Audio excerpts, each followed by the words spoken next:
Bora ler a Bíblia hoje? 1% do seu dia, 15 minutinhos só para Deus. E você vai ver como a gente vai sair daqui mais alimentado, mais fortalecido. Vem comigo, porque a gente já está no capítulo 17 do Evangelho de Lucas. Nós estamos nessa jornada, caminhando a passos curtos, porém bem firmes, na palavra de Deus. E já caminhamos bastante, né? A gente tem falado aqui de várias coisas, vários ensinos que Jesus tem nos trazido. E a gente fala de forma prática, a gente aplica no nosso dia. O que é aquilo que Jesus falou para aquele povo daquela época quer dizer para nós nos dias de hoje? E é assim que nós temos lido o Evangelho de Lucas. E eu te convido também para estar abrindo o seu Evangelho de Lucas. Já vai procurando aí o capítulo 17, porque hoje nós vamos tratar de 3 coisas fundamentais na vida dos cristãos. 3 coisas que influenciam diretamente a nossa salvação. Nós vamos falar sobre o pecado, nós vamos falar sobre perdão e nós vamos falar sobre fé. São trechos curtos, mas que trazem uma grande reflexão. Então fica aqui comigo, me acompanha nessa leitura. Capítulo 17, a partir do versículo 1, vamos tratar primeiro do pecado. Vamos lá? Então, Jesus disse aos seus discípulos: sempre vão acontecer coisas que fazem com que as pessoas caiam em pecado. Mas ai do culpado! Seria melhor para essa pessoa que ela fosse jogada no mar com uma grande pedra de moinho amarrada no pescoço do que fazer com que um desses pequeninos peque. Olha só, aqui no versículo 1 e 2, Jesus fala sobre o pecado. Primeiro ele diz: sempre vão acontecer coisas para que vocês pequem. Mas ai do culpado que fizer com que um dos meus pequeninos peque. Era melhor se ele amarrasse uma pedra de moinho. Gente, uma pedra de moinho era uma pedra muito grande que se usava para moer mesmo os grãos, né? E ele diz, era melhor que ele se jogasse no mar com uma grande pedra de moinho amarrada no pescoço. Ou seja, algo muito pior vai acontecer para quem fizer com que outra pessoa peque. Mas eu queria trazer uma reflexão aqui para você. Geralmente, quando a gente lê esse texto, a gente lembra ou pensa de quem faz alguém pecar. Concorda? A gente lê, olha, sempre vão acontecer coisas que fazem com que as pessoas caiam em pecado. Mas ai do culpado! Seria melhor para essa pessoa que ela fosse jogada no mar com uma grande pedra de moinho amarrada no pescoço. A gente lê esse trecho e a gente fica um pouco aliviado, né? Porque a gente pensa assim, ai daquele que me fizer pecar. Mas a gente esquece que na maioria dos pecados somos nós as próprias pedras de tropeço. Vou explicar melhor para você. É verdade que vão acontecer muitas situações provocadas por outras pessoas que podem te levar a pecar. O próprio inimigo de nossas almas, Satanás, ele é o principal interessado em que nós pequemos. E ele vai ser essa pessoa que muitas vezes vai colocar na nossa frente situações que nos levam a pecar. E vai ser ele o culpado ou outras pessoas que vão colocar situações na nossa frente que nos levarão a pecar. Mas para pensar um pouco. Na maioria das vezes, nós mesmos somos os causadores de situações que nos levam a pecar. Eu vou te explicar melhor. Eu costumo dizer que existem problemas que vêm naturalmente para a nossa vida.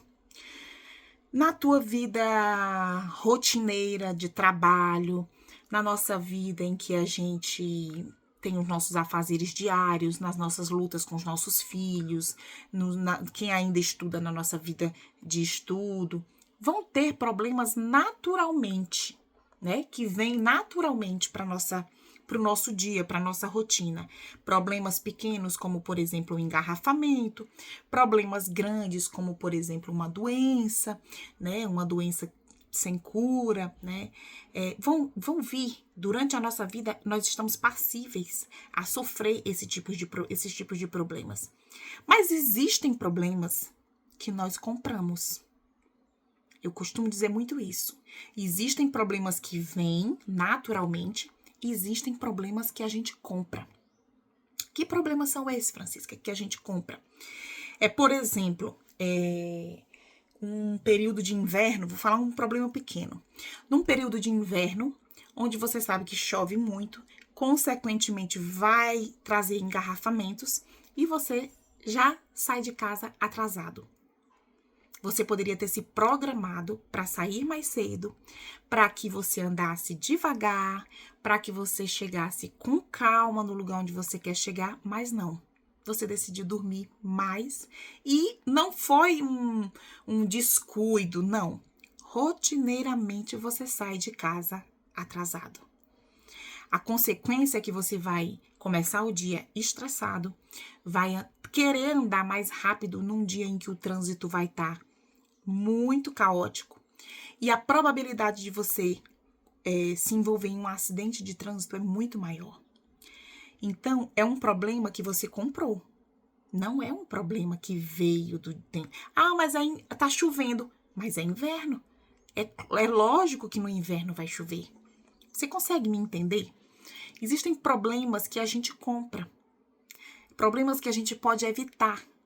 Mas que, por um descuido, por uma preguiça, por um desleixo ou por vontade própria, a gente acaba comprando. A gente acaba trazendo para nós. E a gente pensa que esse tipo de problema só vai atingir a nós mesmos. E aí a gente faz essa associação com o pecado. Existem pecados que a gente compra. Existem pecados que a gente traz para perto de nós.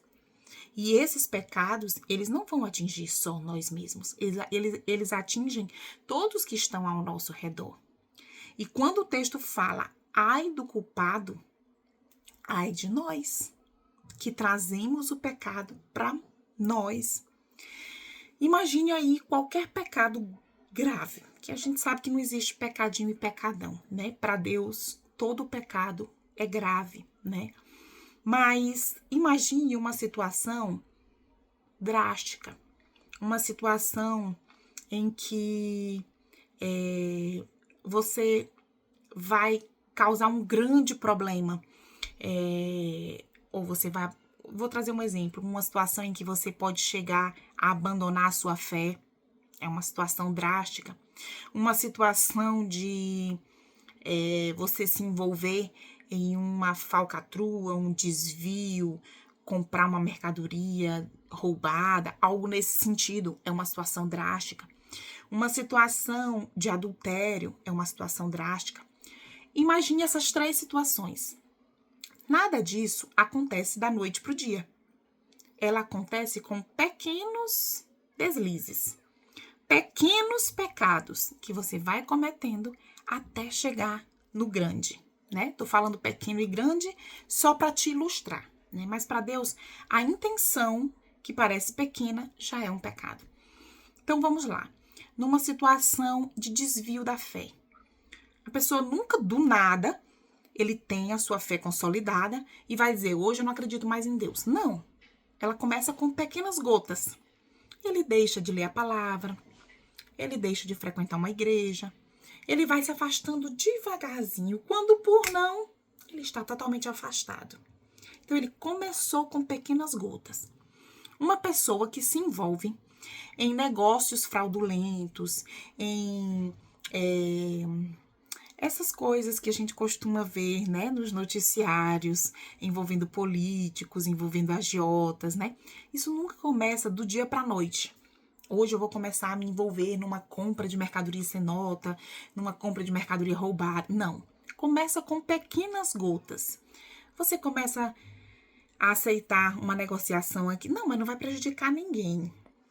Você começa a ser oferecida uma negociação aqui e outra ali, quando pensa que não, você está envolvido em um grande esquema, né? O outro que eu falei do adultério, né? Você nunca está completamente, né, fiel aqui e de uma noite pro dia você comete um ato sexual com uma pessoa fora do casamento. Nunca é assim, né? Começa com, às vezes, uma mensagem de WhatsApp diferente, um tom diferente, um bom dia diferente, um como você está diferente, algo fora do padrão, né? E aí aquelas conversas, e aí depois gera um desabafo, e aí depois gera um vamos almoçar, e aí cai no adultério. Geralmente é assim.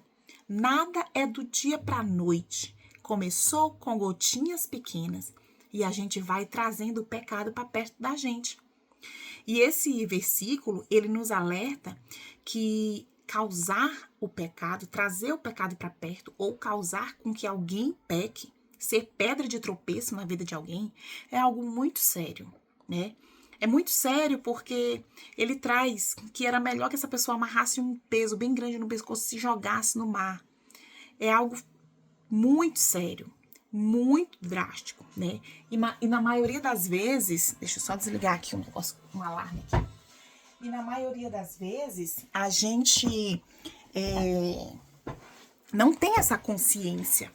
A consciência que a gente tem é de quem pecou, né? E não temos essa consciência de quem causou o pecado.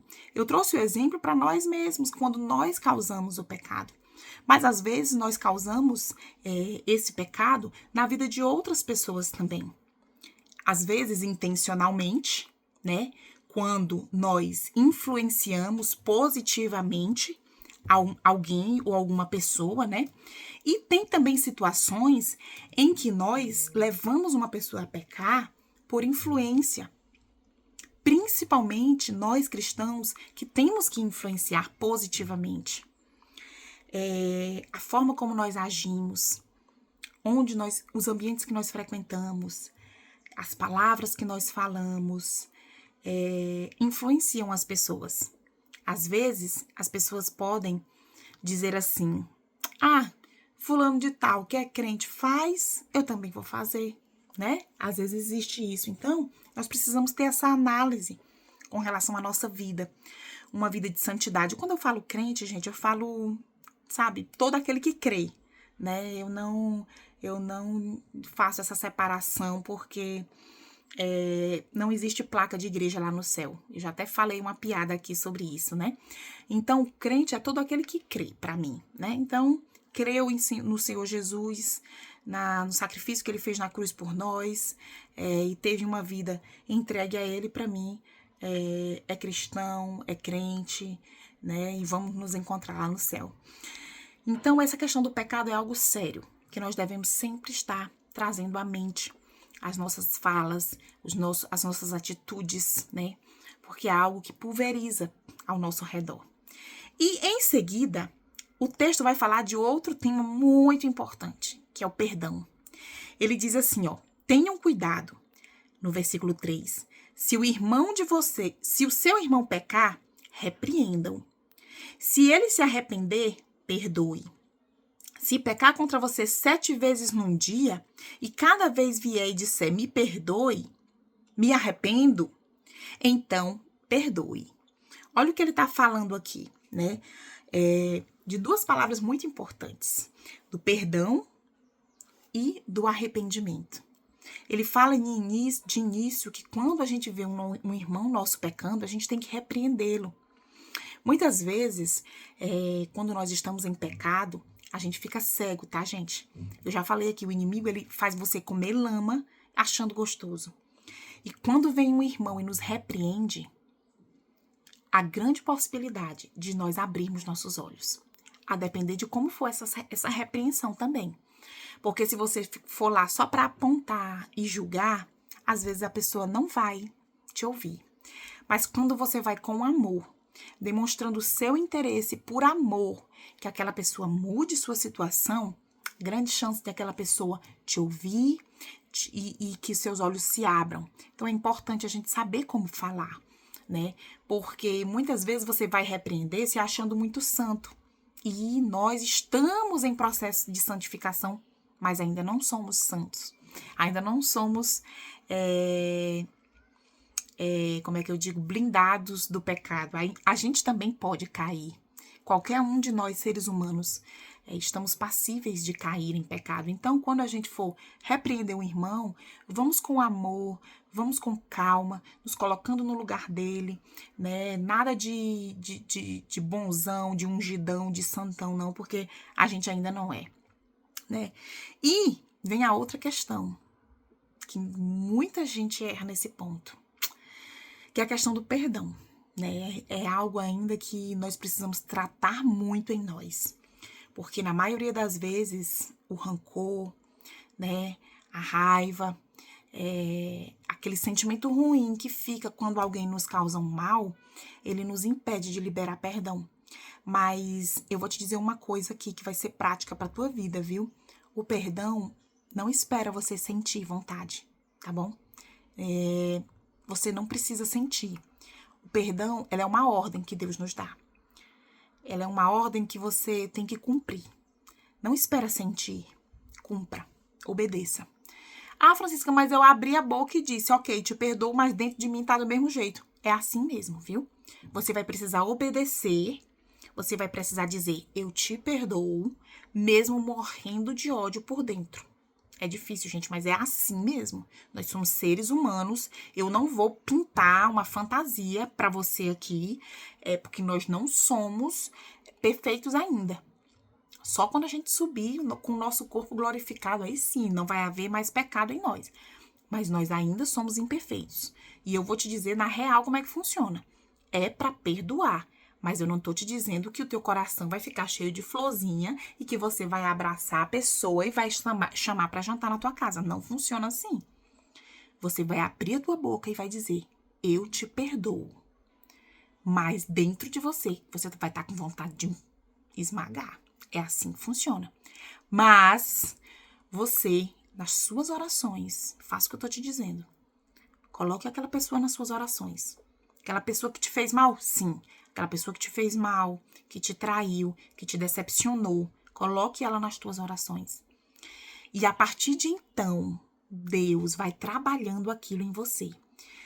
E eu te digo, eu não te dou um mês você orando por aquela pessoa, que não vai ter mais mal nenhum dentro de você quando você lembrar daquilo que aquela pessoa fez. Volto a dizer, isso não quer dizer que você vai ter que chamar aquela pessoa para dentro da tua casa de novo, dependendo do que essa pessoa fez para você. É até plausível que você não tenha mais contato físico, né, dependendo da situação. Porém, aquele pecado foi liberado, aquele perdão foi liberado e fez com que algo mudasse na tua vida. Porque quando você não libera o perdão, quando você diz, eu não te perdoo, só quem perdoa é Deus. Quando você diz isso, é a mesma coisa de você querer que uma cobra venenosa pique aquela pessoa, mas quem tá bebendo o veneno é você. O mal tá sendo pra você. A morte vai ser pra você. Tá me entendendo? Quando você não libera o perdão. Quando uma pessoa lhe faz um mal e lhe pede perdão, se ela se arrependeu verdadeiramente, o papel dela foi cumprido. A ficha dela tá limpa. Agora a tua, que não liberou o perdão, não. Por isso você precisa liberar. Abre tua boca e diz, eu perdoo. Em obediência a Deus. E aí começa a orar por aquela pessoa. Senhor, fulano de tal, abençoa a vida dele, faz ele seguir o caminho dele. Eu libero o perdão e te peço também que o Senhor trate isso no meu coração.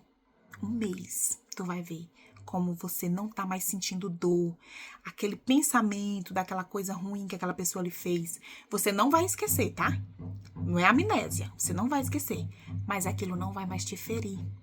E é esse o sentido de liberar o perdão, limpar a tua alma. Não é por causa do outro, é por causa de você, do teu coração, para que você esteja novamente limpo e aquilo não te cause mais dor. Entendeu como é que é? Nós já vamos para 20 minutos, mas eu quero falar para você aqui dos últimos versículos sobre a fé. No versículo 5, os apóstolos pediram ao Senhor, aumenta a nossa fé. E ele respondeu, se a fé que vocês têm fosse do tamanho de uma semente de mostarda, vocês poderiam dizer a essa figueira brava, arranque-se pela raiz e vá se plantar no mar, e ela obedeceria. Um grãozinho de mostarda. Se a fé de vocês fosse do tamanho de um grãozinho de mostarda. Ou seja, meus irmãos, a questão não é o tamanho da fé. A questão é ter fé. E analisar qual é a fé que você tem. Em que você tem fé, né? Eu vejo muitas pessoas abrindo a boca e dizendo, ai, minha fé é muito grande. Eu tenho muita fé. E a gente tem que analisar muito o que a gente fala. Porque tem muita gente falando que tem fé. Tem muita gente falando que crê em Deus. Mas, na verdade, apenas são pessoas que sabem que Deus existe. Crer é diferente de saber que Ele existe. Quando eu creio, eu entrego nas mãos dele. Quando eu creio, eu obedeço. Porque eu sei no que aquilo vai dar. Quando eu creio, eu confio. Porque eu sei que Ele sabe de todas as coisas. E aí tá a diferença. Muitas vezes, a gente não crê. Muitas vezes, a gente só sabe que Ele existe. Sabe que Ele pode fazer. Sabe que Ele tem controle. Mas não entrega na mão dele. É sobre isso. É sobre você depender de Deus. É você ter um problema que você sabe que não vai ser pela sua força. Você entregar na mão dele. E não ficar, Senhor, me dá aqui para me tentar rapidinho. Sabe? É mais ou menos isso. Eu espero que essas 3 palavras fiquem martelando aí na sua cabeça no dia de hoje. Pecado, perdão e fé. Não vamos comprar pecado. Libera o perdão, é obediência. Não espera sentir, tá bom? É obediência. Cumpra e Deus vai trabalhando no teu coração. E fé não é sobre tamanho, é sobre crer. Amém? Te espero amanhã para mais 1% do nosso dia para Deus.